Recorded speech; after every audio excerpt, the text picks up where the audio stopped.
You're listening to the Cyberwire Network, powered by N2K.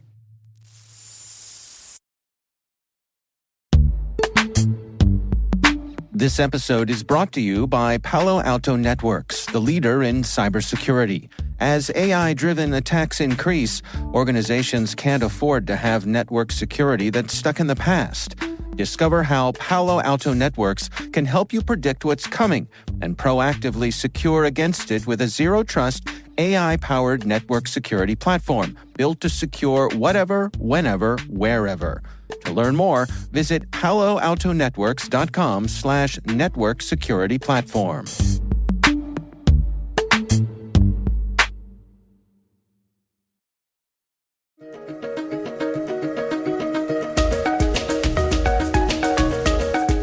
Hello, everyone, and welcome to the CyberWire's Research Saturday. I'm Dave Bittner, and this is our weekly conversation with researchers and analysts tracking down the threats and vulnerabilities, solving some of the hard problems, and protecting ourselves in a rapidly evolving cyberspace. Thanks for joining us.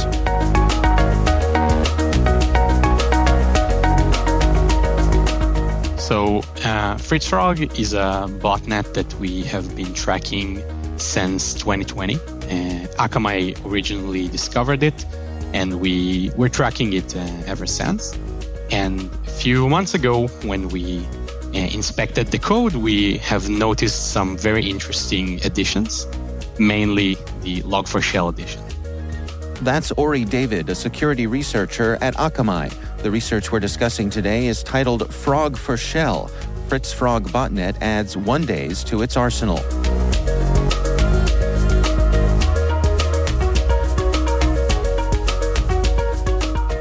Well, let's back up a little bit and talk about FritzFrog. What's the history of this particular botnet? How did it begin, and who were they targeting over the years?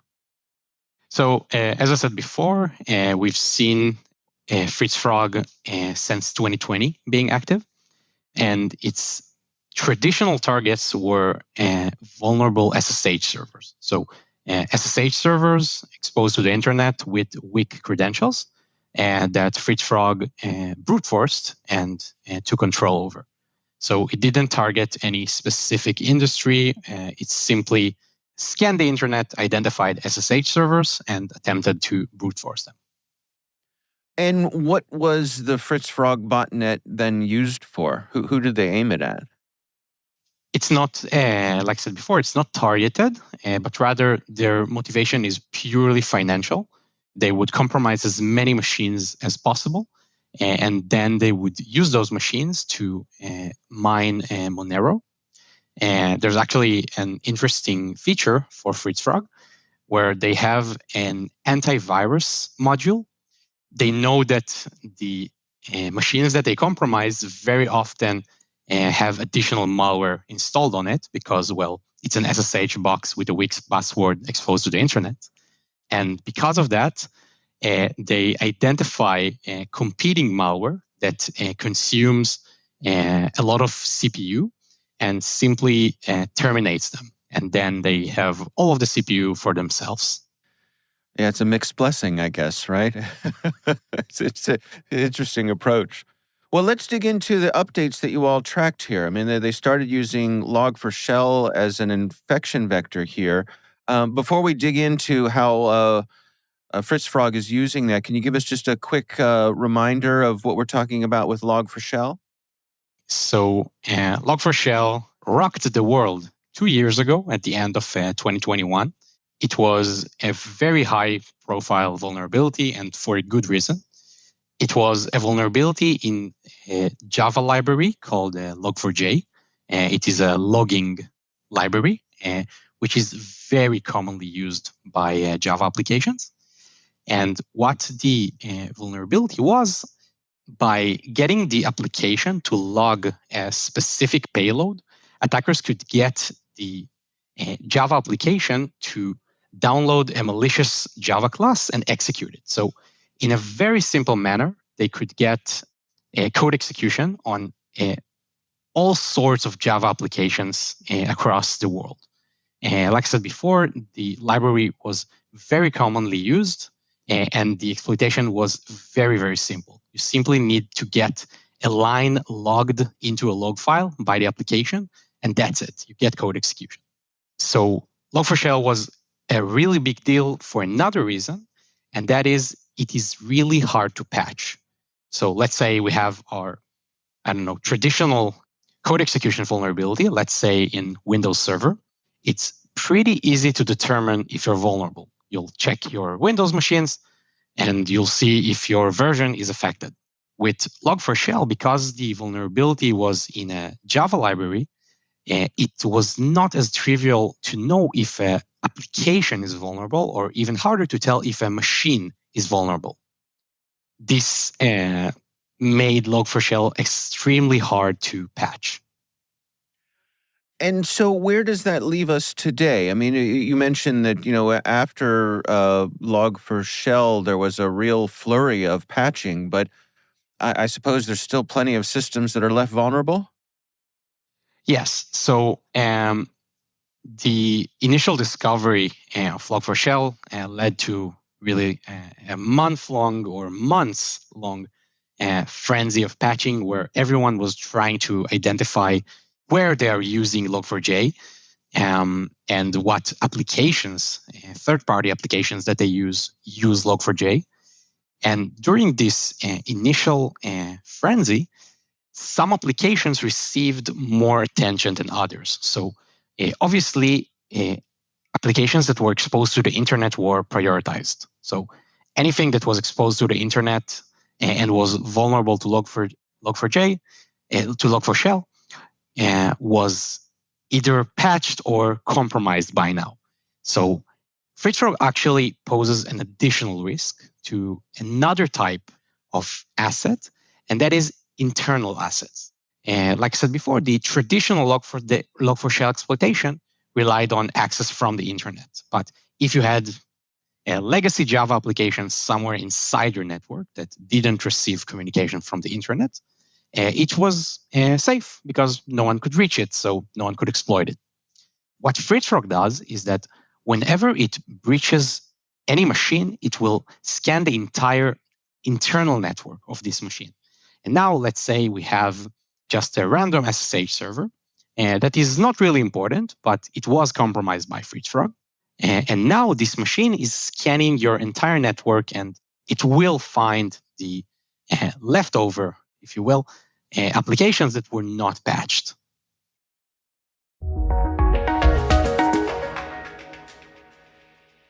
We'll be right back. The start of the year is a great time to take that next step in your education, career, and beyond. Rely on N2K certification prep to provide the tools to help boost knowledge, skills, and confidence to get you there. And now, for a limited time, all N2K certification practice tests are 40% off. Visit n2k.com/certify and use promo code N2KVDAY. That's N2KVDAY to save 40% on your purchase. That's n2k.com/certify with promo code N2KVDAY. Offer ends Monday, February 19th. Happy learning.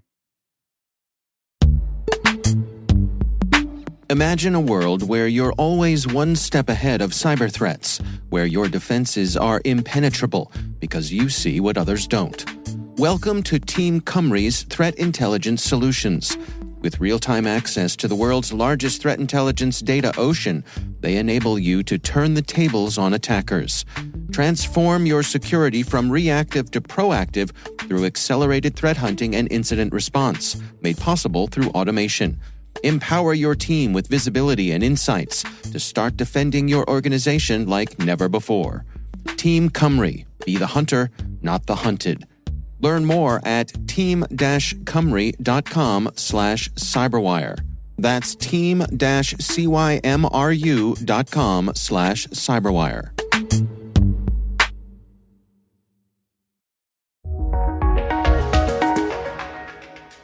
So machines that people perhaps had assumed were safe because they weren't facing the internet, FritzFrog has found a way to exploit them.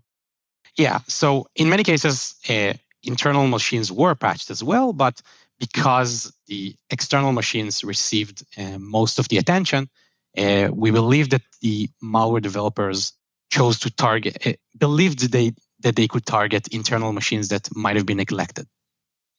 Well, can you walk us through the process here of how FritzFrog attacks a system and finds its way in and then makes its way through?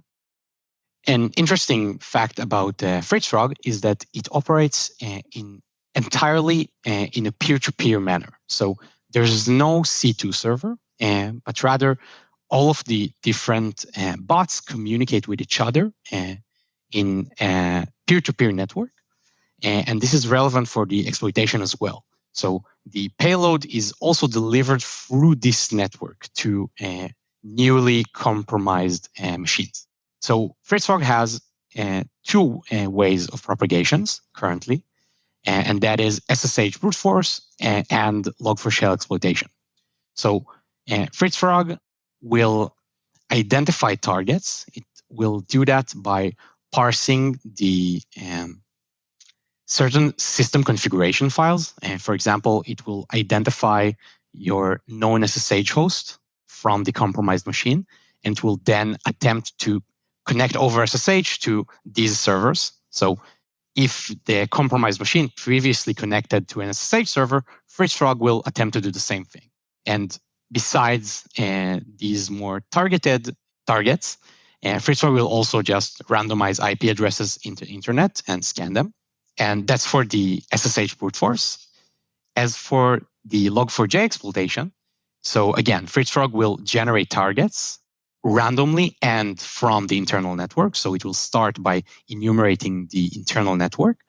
It will scan ports that often host applications that are known to be vulnerable to log4shell. And it will then just blast them with a massive payload that attempts to exploit log4shell, I would say a brute force approach that contains a lot of different possibilities, hoping that at least one of them triggers the log4shell vulnerability.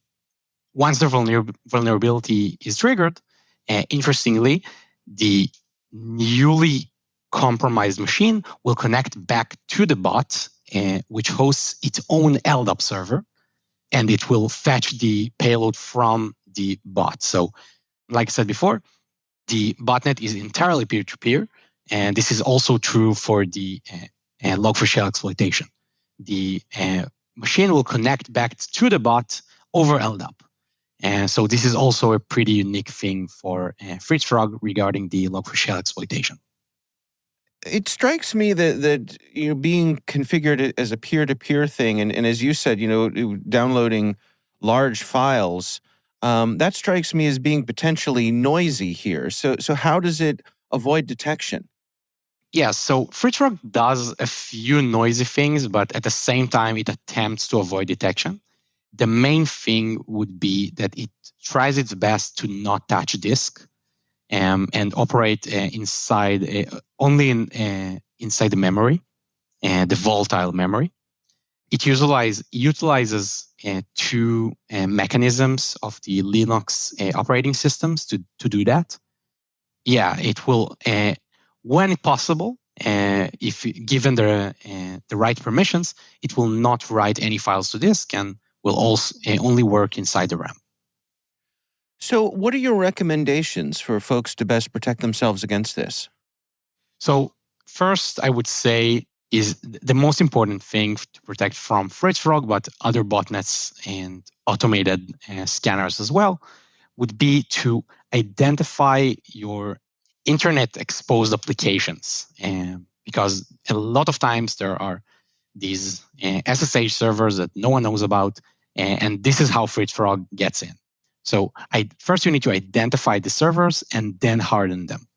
Specifically for FritzFrog, SSH passwords should be not used if possible. SSH keys would be better. And if you use a password, it should be strong. Obviously, you should patch for log4shell if you're still vulnerable somehow. That is for the initial entry for FritzFrog. I would also say that network segmentation can really help prevent lateral movement of such a worm-like botnet. If you have a flat network, FritzFrog will simply scan everything and exploit it, if possible.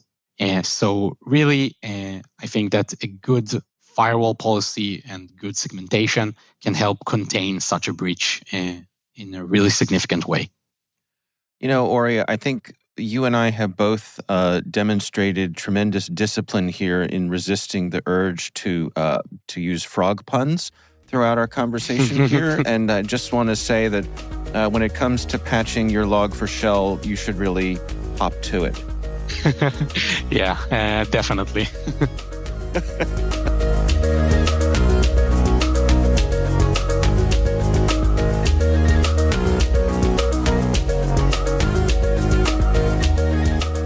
Our thanks to Ori David from Akamai for joining us. The research is titled Frog for Shell. FritzFrog Botnet adds One-Days to its arsenal. We'll have a link in the show notes.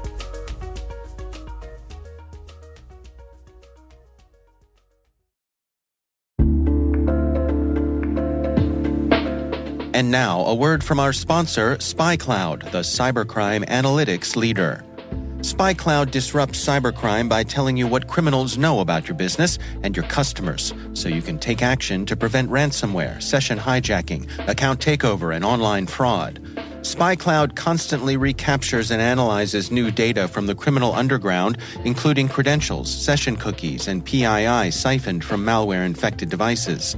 With knowledge of the specific exposed data criminals have in hand from InfoStealer malware on managed and unmanaged devices, security teams can respond with a more efficient and effective process called post-infection remediation that fits seamlessly into existing incident response frameworks. Get SpyCloud's post-infection remediation guide outlining the 7 steps for preventing a malware infection from becoming a full-blown ransomware incident. Visit spycloud.com/cyberwire. That's spycloud.com/cyberwire. And we thank SpyCloud for sponsoring our show.